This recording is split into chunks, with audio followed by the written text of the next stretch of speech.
నమస్కారం ETV news కి స్వాగతం ముందుగా ముఖ్యాంశాలు జమ్మూ కాశ్మీర్లో నెత్తుటేర్లు పారించిన ముష్కరుడు ఉగ్రముఖల కాల్పుల్లో ఇద్దరు విదేశీయులు సహా 26 మంది మృతి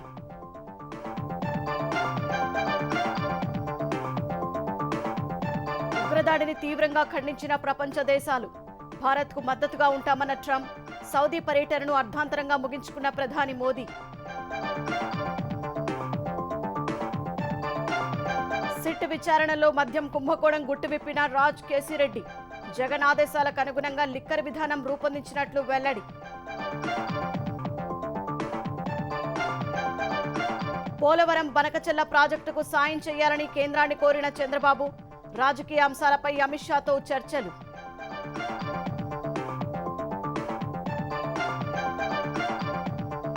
జపాన్లో ముగిసిన సీఎం రేవంత్ రెడ్డి బృందం 7 రోజుల పర్యటన 12,000 కోట్ల పెట్టుబడులు 30,000 ఉద్యోగ అవకాశాలు సాధించిన సర్కారు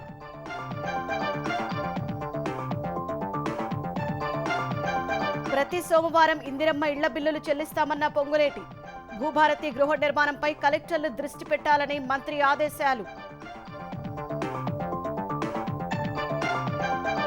గాజాపై మరోసారి విరుచుకుపడిన ఇజ్రాయెల్ దాడిలో 14 మంది పాలస్తీనియన్లు మృతి 40 భారీ యంత్రాలను ధ్వంసం చేసినట్లు ఐడిఎఫ్ ప్రకటన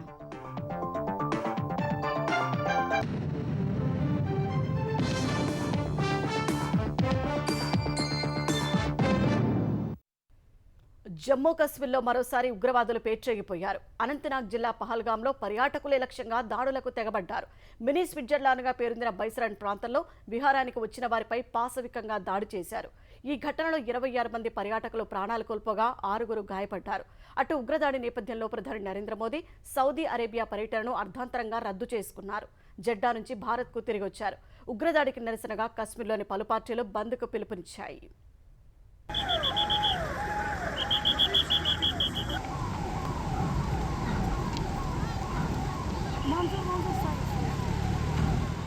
కశ్మీర్ లోయలో 2019 పుల్వామా దాడి తర్వాత అతిపెద్ద ఉగ్రదాడి జరిగింది అనంతనాగ్ జిల్లా పహల్గాం సమీప బైసరన్ లోయలోని పచ్చని మైదానంలో విహరిస్తున్న పర్యాటకుల్ని సాయుధ ముష్కరులు చుట్టుముట్టి కాల్పులకు తెగబడ్డారు ఈ ఘటన మంగళవారం మధ్యాహ్నం 3 గంటల సమయంలో చోటు చేసుకుంది దుండగులు అతి సమీపం నుంచి తుపాకులు ఎక్కుపెట్టి తూటాల వర్షం కురిపించారు మహిళలు చిన్నారుల్ని వదిలిపెట్టి పురుషులే లక్ష్యంగా దాడి చేశారు 26 మంది పర్యాటకులు ప్రాణాలు కోల్పోయారు వారిలో 22 మందిని గుర్తించామని అధికారులు తెలిపారు మృతుల్లో యుఏఈ నేపాల్కు చెందిన 2 విదేశీయులు ఉన్నారని వెల్లడించారు 6 గాయపడ్డారని చెప్పారు పర్వతాల మధ్య ఉండే బైసరన్ ప్రాంతానికి కాలినడక లేదా గుర్రాలపై మాత్రమే చేరుకునే అవకాశం ఉంది కాల్పుల్లో గాయపడిన వారిలో కొందరిని గుర్రాలపై కిందకు తరలించారు ప్రస్తుతం భద్రతా బలగాలు ఉగ్రవాదుల కోసం గాలిస్తున్నాయి इंसाफ करो इंसाफ करो हमारे साथ इंसाफ करो इंसाफ करो इंसाफ करो हमारे साथ इंसाफ करो కశ్మీర్లో కొంతకాలం నుంచి పర్యాటకుల తాకిడి పెరిగిన నేపథ్యంలో ఉగ్రవాదులు ఈ దారుణానికి ఒడిగట్టినట్లు భద్రతా దళాలు భావిస్తున్నాయి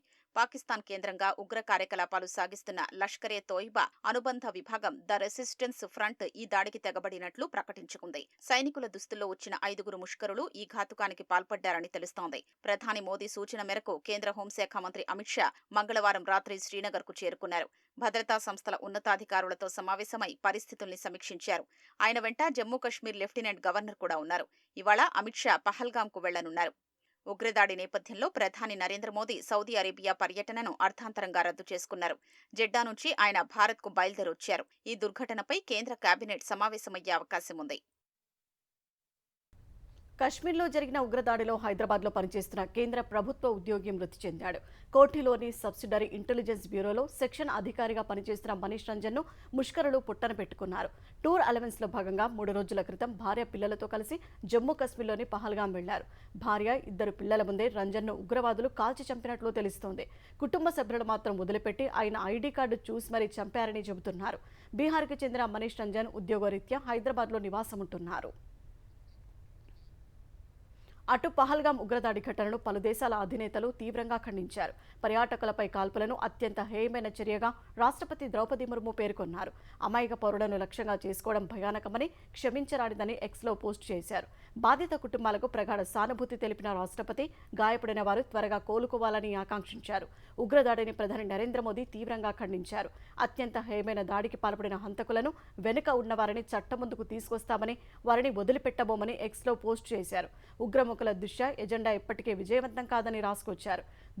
జమ్మూ కాశ్మీర్ ఉగ్రదాడి ఘటన తీవ్రంగా కలిచివేసిందని అమెరికా అధ్యక్షుడు డొనాల్డ్ ట్రంప్ పేర్కొన్నారు. గాయపడిన వారు త్వరగా కోలుకోవాలని ఆకాంక్షించారు. హేయమైన దాడికి పాల్పడిన వారిని చట్టం ముందు నిలబెట్టడానికి భారత్కు పూర్తి సహకారం అందిస్తామని తెలిపారు. ఉగ్రవాదుల దుశ్చర్యపై భారత పర్యటనలో ఉన్న అమెరికా ఉపాధ్యక్షుడు జేడీ వాన్స్ తీవ్ర దిగ్భ్రాంతి వ్యక్తం చేశారు. ఉగ్రదాడిని రష్యా అధ్యక్షుడు పుతిన్ తీవ్రంగా ఖండించారు. ఉగ్రవాదంపై పోరాటంలో భారత్కు తమ మద్దతు ఉంటుందని తెలిపారు. ఉగ్రదాడి ఘటన తనను తీవ్రంగా కలిచివేసిందని ఇటలీ ప్రధాని మెలోనీ అన్నారు. వైసీపీ హయాం నాటి మద్యం కుంభకోణం గుట్టును రాజ్ కేసిరెడ్డి బయటపెట్టారు. జగన్ చెప్పినట్లు వైసీపీకి పార్టీ నిధులు ఎక్కువ వచ్చేలా 2019లో మద్యం విధానం రూపొందించినట్లు సిఐడికి స్టేట్మెంట్ ఇచ్చారు. ఈ మేరకు సిఐడి అధికారులు కోర్టుకు రిమాండ్ రిపోర్టు సమర్పించారు. మద్యం ముడుపుల రూపంలో వచ్చిన సొమ్మును బంగారం కొనుగోలుతో పాటు షెల్ కంపెనీలు, స్థిరాస్తి సంస్థల ఖాతాలోకి మళ్లించినట్లు వెల్లడించారు. వైసీపీ హయాంలో అత్యధికంగా మద్యం సరఫరా ఆర్డర్లు దక్కించుకున్న కంపెనీలు, డిస్టిలరీల నుంచి రాజ్ కేసిరెడ్డి ప్రతి నెల 50 నుంచి 60 కోట్ల ముడుపులు వసూలు చేసి ఆ మొత్తాన్ని నాటి ముఖ్యమంత్రి జగన్మోహన్ రెడ్డి ఓఎస్డీ కృష్ణమోహన్ రెడ్డి, ఎంపీ పెద్దిరెడ్డి మిథున్ రెడ్డి, విజయసాయిరెడ్డిలతో పాటు బాలాజీ అనే మరో వ్యక్తికి అందజేసేవారని సిట్ దర్యాప్తులో గుర్తించింది. 2019-24 మధ్య ఇలా ఏకంగా 3,200 కోట్ల ముడుపులు వసూలు చేసినట్లు నిర్ధారించింది. ఈ మొత్తం కుట్ర రూపకల్పన, ముడుపుల వసూళ్ల నెట్వర్క్ నిర్వహణలో నాటి సీఎం జగన్ కు ఐటీ సలహాదారుగా పనిచేసిన రాజ్ కేసిరెడ్డి కీలక పాత్ర పోషించారని తేల్చింది. MP Mithun Reddy, Vijayasai Reddy, SPY agro industries యజమాని సజ్జల శ్రీధర్ రెడ్డి, అప్పటి సీఎంఓ కార్యదర్శి ధనుంజయ రెడ్డి, సీఎం ఓఎస్డీ కృష్ణమోహన్ రెడ్డి, నాటి బేవరేజెస్ కార్పొరేషన్ ఎండీ వాసుదేవరెడ్డి, ప్రత్యేకాధికారి డి సత్యప్రసాద్ తో పాటు బాలాజీ అనే వ్యక్తితో కలిసి రాజ్ కేసిరెడ్డి ఇదంతా చేశారని వెల్లడించింది. ప్రభుత్వమే దుకాణాలు నడిపేలా నూతన మద్యం విధానాన్ని రూపొందించే బాధ్యతను నాటి సీఎం జగన్మోహన్ రెడ్డి తనకు అప్పగించినట్లు రాజ్ కేసిరెడ్డి తమ విచారణలో చెప్పారని సిట్ పేర్కొంది. ప్రభుత్వానికి మరింత ఆదాయం రావడమే కాక పార్టీ ఫండ్ కింద వైకాపాకు భారీగా నిధులు సమకూరేందుకు వీలుగా ఈ మద్యం విధానం ఉండేలా చూడాలని జగన్ తనకు నిర్దేశించినట్లు రాజ్ కేసిరెడ్డి చెప్పారని స్పష్టం చేశారు. మద్యం కుంభకోణం పూర్వాపరాలో రాజ్ కేసిరెడ్డి ప్రమేయంపై సిట్ రిమాండ్ రిపోర్టులో పొందుపరిచి న్యాయస్థానానికి సమర్పించింది. వైసీపీ అధికారంలోకి వచ్చాక ప్రభుత్వమే దుకాణాలు నిర్వహించేలా నూతన మద్యం విధానాన్ని తీసుకొస్తూ 2019 ఆగస్టు 16న ప్రభుత్వం ఉత్తర్వులిచ్చింది. తరువాత వైకాపా పెద్దలతో అత్యంత సన్నిహిత సంబంధాలు ఉన్న ఐఆర్టీఎస్ అధికారి వాసుదేవరెడ్డిని డిప్యుటేషన్పై తీసుకొచ్చి బేవరేజెస్ కార్పొరేషన్ ఎండీగా, బేవరేజెస్ అండ్ డిస్టిలరీస్ కమిషనర్గా కీలక బాధ్యతలు కట్టబెట్టారు. తద్వారా కొనుగోలు, విక్రయాల్లోనే కాకుండా డిస్టిలరీలు, లేబుల్ రిజిస్ట్రేషన్ సహా మొత్తం అన్ని తమ నియంత్రణలో పెట్టుకున్నారని సిట్ స్పష్టం చేసింది. ఆ తర్వాత ఎక్సైజ్ శాఖలో అసిస్టెంట్ సెక్రటరీగా పనిచేస్తున్న డి సత్యప్రసాద్, ఎంపీ మిథున్ రెడ్డిని తిరుపతిలో కలిశారు. తాను చెప్పినట్లు చేస్తే 2023లో కన్ఫర్డ్ ఐఏఎస్ హోదా ఇప్పిస్తానంటూ మిథున్ రెడ్డి సత్యప్రసాద్ కు ఎరవేశారు. మద్యం విక్రయాల వివరాలు తీసుకుని వాసుదేవరెడ్డితో పాటు హైదరాబాద్లోని విజయసాయిరెడ్డి నివాసానికి రావాలని సూచించారు. 2019 అక్టోబర్ 13న హైదరాబాద్లోని విజయసాయిరెడ్డి ఇంటికి సత్యప్రసాద్ వెళ్లగా అక్కడ పెద్దిరెడ్డి మిథున్ రెడ్డి, రాజ్ కేసిరెడ్డి, రాజశేఖర్ రెడ్డి, ఆయన తోడల్లుడు అవినాష్ రెడ్డి అలియాజ్ సుమిత్ ఉన్నారు. అంతకుముందు సంవత్సరాల్లో జరిగిన మద్యం విక్రయాల డేటా విశ్లేషించిన విజయసాయిరెడ్డి, మిథున్ రెడ్డి నెలకు 50 నుంచి 60 కోట్ల మేర ముడుపులు వసూలు చేసేందుకు అవకాశం ఉందని లెక్కగట్టారు. అందుకనుగుణంగా ప్రణాళిక వేసి వాసుదేవరెడ్డితో కలిసి పనిచేయాలని విజయసాయిరెడ్డి కూడా సత్యప్రసాద్ కు సూచించారు. కన్ఫర్డ్ ఐఏఎస్ గా పదోన్నతి కల్పిస్తామని హామీ ఇచ్చారు. 2019లో ఎక్సైజ్ శాఖ సీటెల్ సాఫ్ట్వేర్ వినియోగించేది. Data generation, order for supply, దాఖలు తదితర అంశాల్లో ఎక్కడా మానవ ప్రమేయం లేకుండా ఉండే ఆ సాఫ్ట్వేర్ ను తొలగించి మాన్యువల్ గా మద్యం సరఫరా ఆర్డర్లు జారీ చేసే విధానాన్ని ప్రవేశపెట్టారు. తద్వారా రాష్ట్రంలో మొత్తం మద్యం వ్యాపారం, ఉత్పత్తి, విక్రయాల్ని వారి గుప్పిట్లో పెట్టుకున్నారని సిట్ స్పష్టం చేసింది. పోలవరం బనకచెర్ల ప్రాజెక్టుకు సాయం చేయడం సహా కర్నూలులో హైకోర్టు బెంచ్ త్వరగా ఏర్పాటు చేయాలని సీఎం చంద్రబాబు కేంద్ర మంత్రులను కోరారు. మంగళవారం ఢిల్లీలో పలువురు కేంద్ర మంత్రుల్ని కలిసిన సీఎం పారిశ్రామిక కారిడార్ల అభివృద్ధిలో వేగం పెంచాలని కోరారు. కేంద్ర హోంమంత్రి అమిత్ షాతో రాజకీయ అంశాలపైన చర్చలు జరిపారు. మంగళవారం ఢిల్లీలో నలుగురు కేంద్ర మంత్రుల్ని సీఎం చంద్రబాబు కలిశారు. తొలుత జలశక్తి మంత్రి పాటిల్తో సమావేశమై పోలవరం బనకచెర్ల ప్రాజెక్టుపై చర్చించారు. నదుల అనుసంధాన లక్ష్యాన్ని ఈ ప్రాజెక్టు నెరవేరుస్తుందని, తద్వారా గోదావరి, కృష్ణా, పెన్నా నదీ పరివాహక ప్రాంతాన్ని అనుసంధానించి సాగు, తాగునీటితో పాటు పారిశ్రామిక అవసరాల్ని తీర్చొచ్చని వివరించారు. దీనికి కేంద్రం తన వంతు సాయం చేయాలని విజ్ఞప్తి చేశారు. జల్ జీవన్ మిషన్ అమలు కాలాన్ని పొడిగించినందుకు పాటిల్కు సీఎం ధన్యవాదాలు తెలిపారు. రాష్ట్రంలో అటల్ భూజల్ యోజన అమలుపైనా చర్చించారు. న్యాయశాఖ మంత్రి అర్జున్ రామ్ మేఘ్వాల్ తో జరిగిన సమావేశంలో కర్నూలులో హైకోర్టు బెంచ్ ఏర్పాటుపై త్వరగా చర్యలు తీసుకోవాలని సీఎం కోరారు. రాష్ట్ర ప్రభుత్వం ఇప్పటికే దీనిపై ప్రతిపాదనలు పంపినందున కేంద్రం అధికారిక కార్యాచరణ చేపట్టాలని విజ్ఞప్తి చేశారు. ఇందుకు కేంద్ర మంత్రి సానుకూలత వ్యక్తం చేసినట్లు తెలుస్తోంది. కేంద్ర మంత్రి పీయూష్ గోయల్ తోనూ సమావేశమైన సీఎం అమెరికా టారిఫ్ యుద్ధం ప్రకటించాక ఆక్వా రంగంలో నెలకొన్న అనిశ్చితిని వివరించారు. అమెరికా విధించిన 26% దిగుమతి సుంకాలు ఏపీలో మత్స్యరంగానికి తీరని నష్టం చేకూర్చేలా ఉన్నందున ప్రత్యామ్నాయ చర్యలు తీసుకోవాలని కోరారు. ఇందుకోసం స్వల్ప, మధ్య, దీర్ఘకాలిక చర్యల్ని ప్రతిపాదించారు. రాష్ట్రానికి కేంద్రం మంజూరు చేసిన కొప్పర్తి, ఓర్వకల్లు పారిశ్రామిక కారిడార్ల అభివృద్ధికి బడ్జెట్లో కేటాయించిన నిధుల్ని వినియోగించి త్వరగా మౌలిక వసతుల కల్పనకు ఉపక్రమించాలని కోరారు. ప్రకాశం జిల్లాలో ఉప్పు భూముల్ని రాష్ట్రానికి అప్పగించే అంశం కూడా వారి మధ్య చర్చకొచ్చినట్లు తెలుస్తోంది. చివరగా కేంద్ర హోంమంత్రి అమిత్ షాతో భేటీ అయిన చంద్రబాబు రాష్ట్ర పరిపాలనా వ్యవహారాలు, సంక్షేమ, అభివృద్ధి కార్యక్రమాల అమలు తీరును షాతో పంచుకున్నట్లు తెలిసింది. ఏపీలో ఖాళీ అయిన రాజ్యసభ స్థానానికి జరగనున్న ఎన్నికపైన చర్చించినట్లు సమాచారం. చంద్రబాబు కన్నా ముందు అమిత్ షాను తెలంగాణ బీజేపీ అధ్యక్షుడు కిషన్ రెడ్డి, ఎంఆర్పీఎస్ వ్యవస్థాపక అధ్యక్షుడు మందకృష్ణ మాదిగ కలిశారు. తెలుగు రాష్ట్రాల్లో ఎస్సీ వర్గీకరణ అమల్లోకొచ్చినందున ధన్యవాదాలు తెలిపినట్లు కృష్ణమాదిగ తెలిపారు. ఖాళీ అయిన రాజ్యసభ స్థానం భర్తీ చేసేందుకు బీజేపీ నాయకత్వం తమిళనాడుకు చెందిన అన్నామలైతో పాటు మందకృష్ణ మాదిగ పేర్లు ప్రతిపాదిస్తోందని ప్రచారం జరుగుతోంది. అయితే ఈ విషయాన్ని టీడీపీ, బీజేపీ నేతలెవ్వరూ ధృవీకరించలేదు. జపాన్లో ముఖ్యమంత్రి రేవంత్ రెడ్డి బృందం పర్యటన ముగిసింది. ఇవాళ హైదరాబాద్ రానున్న సీఎం బృందం జపాన్ పర్యటనలో సుమారు 12,000 కోట్ల రూపాయల పెట్టుబడుల ఒప్పందాలు చేసుకుంది. సుమారు 30,500 ఉద్యోగాలు రానున్నట్లు ప్రభుత్వం వెల్లడించింది. హైదరాబాద్లో ఎకోటోన్ అభివృద్ధికి, జపాన్లో తెలంగాణ యువతకు ఉద్యోగాల కోసం ఒప్పందాలు జరిగాయి. మూసీ పునరుజ్జీవన ప్రాజెక్టు కోసం జపాన్లోని రివర్ ఫ్రంట్లను సీఎం బృందం పరిశీలించింది. సీఎం రేవంత్ రెడ్డి బృందం జపాన్ పర్యటన ముగిసింది. ఈ నెల 15న హైదరాబాద్ నుంచి వెళ్లిన సీఎం రేవంత్ రెడ్డి ఉన్నతాధికారులు 16వ తేదీన టోక్యో చేరుకున్నారు. హైదరాబాద్ ఫ్యూచర్ సిటీలో 600 ఎకరాల్లో సుమారు 1,000 కోట్ల రూపాయల ప్రారంభ పెట్టుబడితో ఇండస్ట్రియల్ పార్కును ఏర్పాటు చేసేందుకు మారుబేని ముందుకొచ్చింది. మొదటి రోజే ప్రముఖ జపాన్ కంపెనీతో తెలంగాణ సర్కార్ ఈ మేరకు ఎంఓయూ చేసుకుంది. ఇండస్ట్రియల్ జోన్ నిర్మాణం పూర్తయితే సుమారు 5,000 కోట్ల పెట్టుబడులతో పాటు దాదాపు 30,000 ఉద్యోగాలు వస్తాయని అంచనా. హైదరాబాద్లో 10,500 కోట్ల రూపాయలతో భారీ ఆర్టిఫిషియల్ ఇంటెలిజెన్స్ డేటా సెంటర్ క్లస్టర్ను ఏర్పాటు చేసేందుకు జపాన్కు చెందిన ఎన్టీటీ డేటా, నేసా ముందుకొచ్చాయి. హైదరాబాద్ శివారులోని రుద్రారం వద్ద 562 కోట్ల రూపాయలతో మరో ఫ్యాక్టరీ ఏర్పాటు చేసేందుకు తోషిబా ముందుకొచ్చింది. రుద్రారంలో ఇప్పటికే 2 ఫ్యాక్టరీలను తోషిబా సంస్థ నిర్వహిస్తోంది. విద్యుత్ సరఫరా, పంపిణీ రంగంలో పెట్టుబడులు, ఆవిష్కరణలకు ఎంఓయూ జరిగింది. జపాన్లో తెలంగాణ యువతకు ఉద్యోగాలు కల్పించేందుకు పలు కంపెనీలతో సీఎం బృందం ఒప్పందాలు చేసుకుంది. టీఈఆర్ఎన్, రాజ్ గ్రూప్ ఏజెన్సీలతో రాష్ట్ర కార్మిక శాఖ పరిధిలోని Telangana overseas man power company limited, TOMCOM ఒప్పందాలు జరిగాయి. రానున్న 2 ఏళ్లలో 500 మంది తెలంగాణ యువతకు జపాన్లో ఉద్యోగాలు కల్పించేలా ఎంఓయూ కుదిరింది. టోక్యోలోని టీఈఆర్ఎన్ గ్రూప్ జపాన్లో సాఫ్ట్వేర్, ఇంజనీరింగ్, స్కిల్డ్ వర్కర్ సెక్టార్లలో అంతర్జాతీయ రిక్రూట్మెంట్లు చేస్తుంది. రాజ్ గ్రూప్ జపాన్లోని ప్రముఖ నర్సింగ్ కేర్ ఉద్యోగాల కల్పనా సంస్థ సుకోయ్ కార్పొరేషన్ లిమిటెడ్తో కలిసి పనిచేస్తుంది.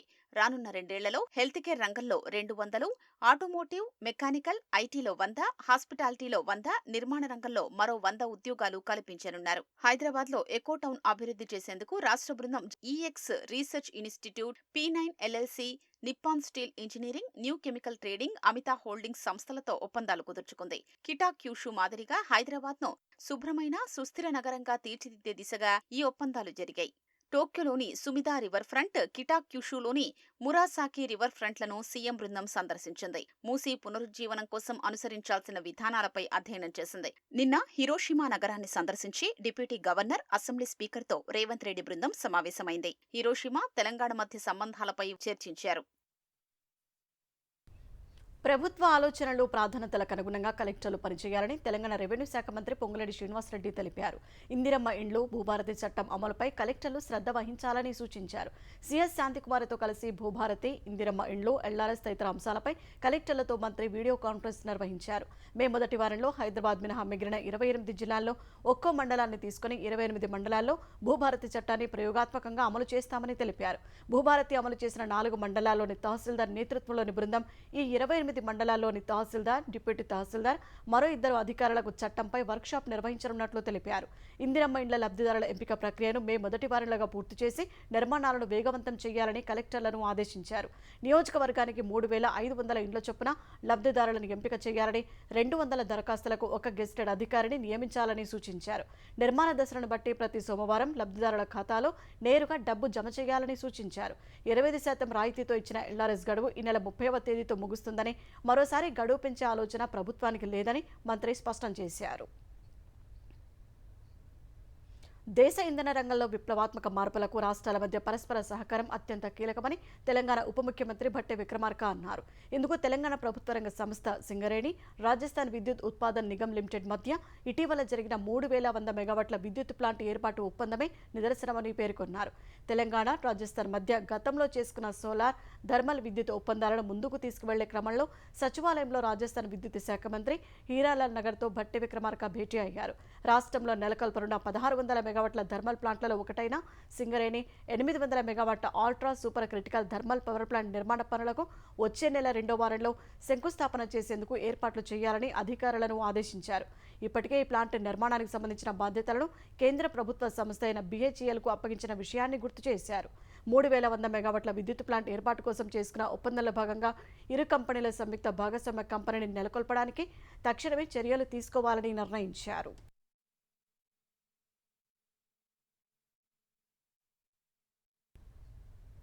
ఆర్థిక ఇబ్బందులు ఉన్నప్పటికీ ప్రజలపై భారాన్ని మోపకుండా కూటమి ప్రభుత్వం పాలన సాగిస్తోందని ఆంధ్రప్రదేశ్ జలవనరుల శాఖ మంత్రి నిమ్మల రామానాయుడు అన్నారు. గత వైసీపీ ప్రభుత్వం గుత్తేదారులకు బిల్లులు చెల్లించకపోవడంతో ఒక్క జలవనరుల శాఖలోనే 18,000 కోట్ల రూపాయల బిల్లులు పెండింగ్లో ఉన్నాయని చెప్పారు. శ్రీకాకుళం జిల్లాలోని టెక్కలలో వంశధార ఎడమ కాలువ పరిధిలో ఉన్న మదన గోపాలసాగరం బ్యాలెన్సింగ్ రిజర్వాయర్ను మరో మంత్రి అచ్చెన్నాయుడుతో కలిసి రామానాయుడు పరిశీలించారు. అనంతరం కలెక్టరేట్లో ఎమ్మెల్యేలు, జలవనరుల శాఖ అధికారులతో కలిసి ప్రాజెక్టుల పురోగతి, పెండింగ్ సమస్యలపై సమీక్షించారు. వైసీపీ హయాంలో ఉత్తరాంధ్ర సుజల స్రవంతిని అటకెక్కించారని రామానాయుడు ఆగ్రహం వ్యక్తం చేశారు. 2025 జూన్ కల్లా ఉత్తరాంధ్రకు గోదావరి జలాలు తరలించేలా పోలవరం ఎడమ కాలువ పనులు వేగవంతం చేస్తున్నామని తెలిపారు.